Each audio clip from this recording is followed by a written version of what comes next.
சென்னை திருச்சி தேசிய நெடுஞ்சாலையில் ஏற்படும் போக்குவரத்து நெரிசலை குறைக்கும் விதமாக புதிதாக செங்கல்பட்டு மாவட்டம் கருங்குடியில் இருந்து திருக்கழுக்குன்றம் வழியாக கடற்கரை சாலை உள்ள மாமல்லபுரம் வரை புதிய 4 வழிச்சாலை சுமார் 28 கிலோமீட்டர் நீளத்திற்கு அமைத்திட சாத்தியக்கூறுகள் ஆராயப்படும். நகராட்சிகள், நகரங்கள் மற்றும் மாநகரங்களில் போக்குவரத்து நெரிசலை குறைக்கும் விதமாக முக்கிய நகரங்களுக்கு புறவழிச்சாலைகள் அமைக்கப்பட்டு வருகின்றன.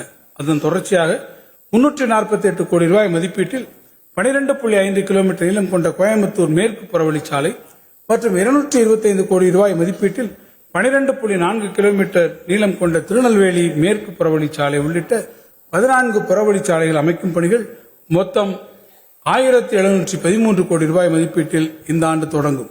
மேலும் 48 கிலோமீட்டர் நீள மதுரை வெளிவட்ட சாலை அமைத்திட விரிவான திட்ட அறிக்கைகள் தயாரிக்கப்படும்.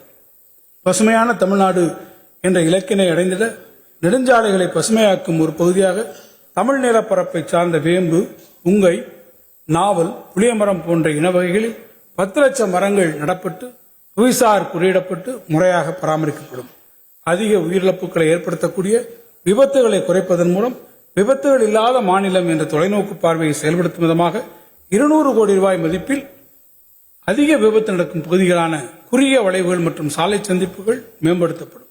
பயணிகள் மற்றும் ஓட்டுநர்களின் வசதிக்காக மாநில நெடுஞ்சாலைகளில் தெரிவு செய்யப்பட்ட 10 இடங்களில் சிற்றுண்டி சாலைகள், தங்கும் விடுதிகள், ஓய்வறை, மின்வாகனங்களுக்கான மின்சக்தி வழங்கிடும் வசதிகள், முதலுதவி மற்றும் அடிப்படை மருத்துவ வசதிகள், வணிக வளாகங்கள் ஆகியவற்றை உள்ளடக்கிய சாலையோர வசதி மையங்கள் அமைப்பதற்கு உரிய நடவடிக்கைகள் மேற்கொள்ளப்படும்.